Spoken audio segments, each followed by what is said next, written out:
Everybody that says I have a little thing, do I have to make an OnlyFans? Oh, hell no. Because I can do it real. Should I?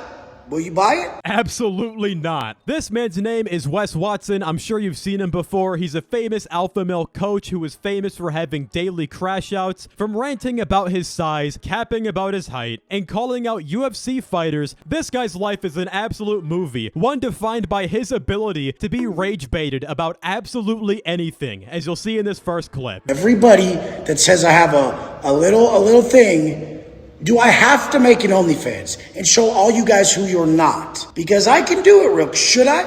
Will you buy it?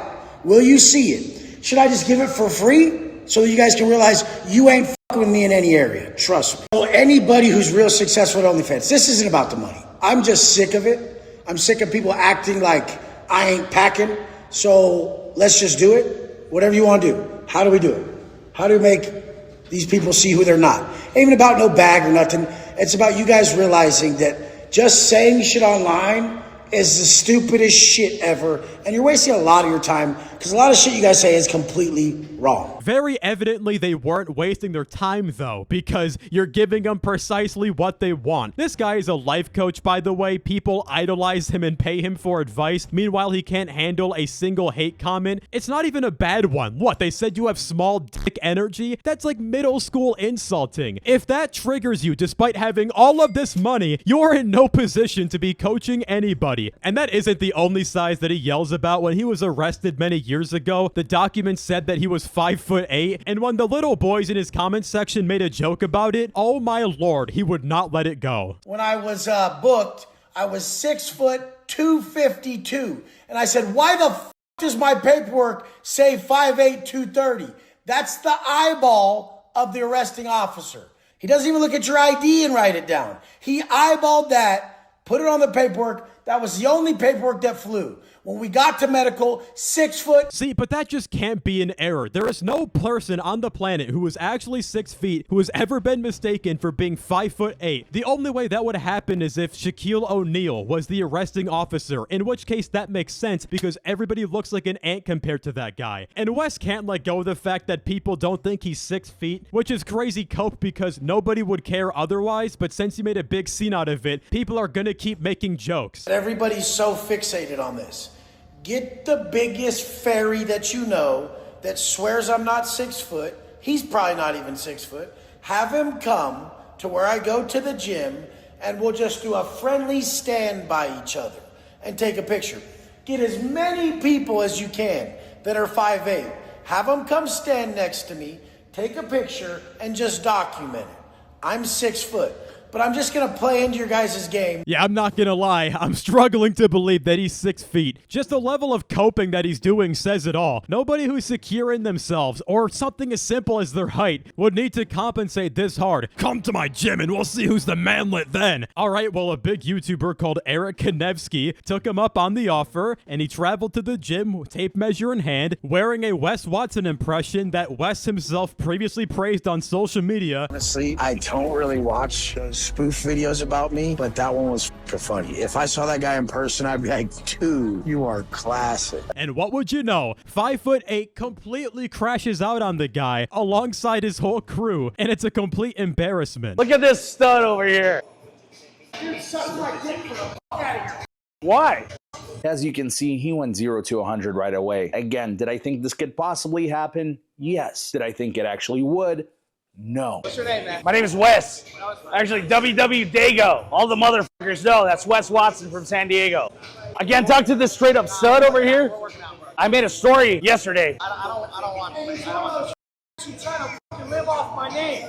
Hey, am I 5'8"? Am I 5'8"? Get the f out of here. That's what I want to find out. Get out of here, yo. I didn't even get the chance to ask Wes anything about his height before all of his buddies started swarming me, but he brought up the 5'8" thing himself. He must have watched a lot of my content because he knew exactly what I was there for. If he's so adamant about not being 5'8", because whatever he measured at, I would have shown on camera. And if he was telling the truth, this would have ended it forever. Remember, all of this drama because Wes invited people to the gym to prove that he's 6 feet, but instead of letting the guy measure him and move on, he almost tries to fight the guy for doing what he requested. Have him come to where I go to the gym and we'll just do a friendly stand by each other All you had to do was just ignore the comments. And this is a trend with Wes Watson. For a guy who's gone to prison before, you would think he'd have more wherewithal on how to avoid unnecessary confrontation and wouldn't create more of it over something so fucking stupid like the accusation that he's 5'8". I mean, holy shit, this guy is like a real-life cartoon character. If this whole act of his was satire, he would be a world-famous comedian, but instead he needed to have his girlfriend at the time come out on Instagram and say, "My date, 6 feet, 250 pounds, and big everything," which is just honestly so pathetic. You needed your girl to come on IG and tell us how much of an alpha male you are. I mean, sheesh, that's real 6 feet behavior if I've ever seen it before. But it gets even better. Another example of Wes's insecurity is when he tried to assert his dominance over a bunch of UFC fighters completely unprovoked. He did this unhinged rant, which he later took down, as we'll talk about later. Don't encourage anyone to run up to these pro fighters. Pro fighters are pussies, okay? They're only good in the ring. If a pro fighter did his jujitsu on him, then the guy's gonna come back and duct tape his family, okay? You don't want to fuck with the wrong people. And the wrong people out here in the world are not pro fighters. You guys need to wake up. These are very big time squares. They're like, come in the ring and I'll fight you.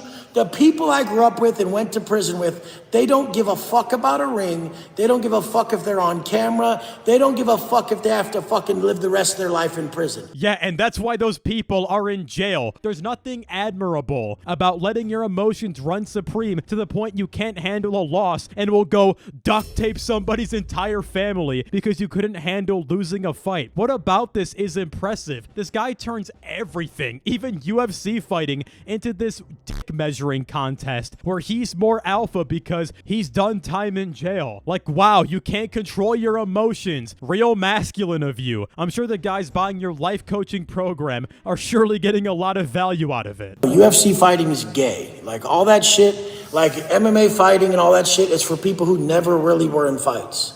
Like they never whooped ass their whole life.